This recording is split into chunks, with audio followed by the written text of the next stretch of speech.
میں آپ بتائیے گا، چونکہ اگر یہ صحیح ہے تو یہ بہت بڑی خبر ہے، لیکن پی ٹی آئی کے بیرسٹر گوہر صاحب سمیت کافی لوگوں نے تاثر دیا ہے کہ ایسا تو کچھ نہیں ہے. آپ کو یقین ہے یعنی اگر میں خلاصہ کر دوں، ریفریز کر دوں، کہ یعنی یہ عین ممکن ہے کہ آج سے کچھ ہفتوں بعد مولانا فضل الرحمان صاحب باقاعدہ قائد حزب اختلاف ہوں اسمبلی میں، یا اگر باقاعدہ نہ بھی ہوں تو ایک تحریک ہو جو کہ ان کی صدارت میں چل رہی ہو اور پی ٹی آئی ساتھ ساتھ چل رہی ہو، پھر وہ ساتھ سڑکوں پہ آ رہا ہو. یہ ممکن ہے آپ کہہ رہے ہیں کیا؟ جی شکریہ وسیم بھائی. ممکن تو بالکل ہے، سیاست میں بالکل یہ چیزیں ممکن ہیں.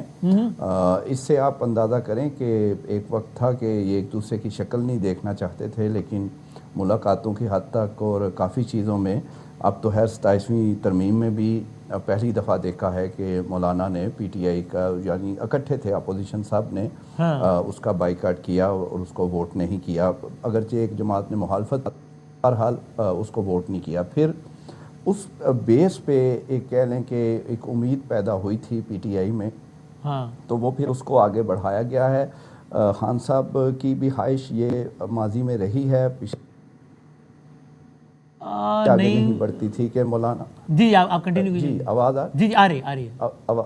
جی تو مولانا کے اصل میں ڈیمانڈز جو تھیں پہلے یا سال پہلے سے بات جو چل رہی تھی، ان کی ڈیمانڈز ایسی ہوتی تھی کہ خان صاحب کے لیے مشکل ہو جاتا تھا یا پی ٹی آئی کے لیے. مثال کے طور پہ ایک وقت یہ بھی آیا تھا کہ یہ ڈیمانڈ بھی آئی مولانا کی کہ اگلے اس میں بھی وہ اپنا حصہ کو مانگ رہے تھے، یعنی کچھ سیٹیں ایسی ہوں کہ وہاں پر پی ٹی آئی اگر اپنا کینڈیڈیٹ نہ لائے، کیونکہ کے پی میں اور بلوچستان میں مولانا کا زیادہ ہوتا ہے، تو یہ ظاہر ہے یہ اتنا آسان نہیں تھا. پھر وہ اپوزیشن لیڈر بھی بننا چاہتے تھے قومی اسمبلی میں، وہ اب ہے رچک زئی صاحب ہیں. پھر ظاہر ہے سربراہی جو اتحاد کی، اب بات صرف ہے اتحاد کی سربراہی کی، اور آپ یہ کہہ سکتے ہیں کہ جو ایک تھوڑا بہت اونچا اڑ رہے تھے دونوں اطراف، وہ اب کافی نیچے آ چکے ہیں اور ریالٹی دونوں کو پتہ چل گئی ہے. اپنی اپنی پاور، اپنی اپنی سیاسی جو کہہ لیں کہ چیزیں ہیں، انہیں اب بہت زیادہ آشکار ہو گئی ہیں. اور پی ٹی آئی مولانا صاحب کو قائد حزب اختلاف قومی اسمبلی میں بنانے پہ تیار ہے؟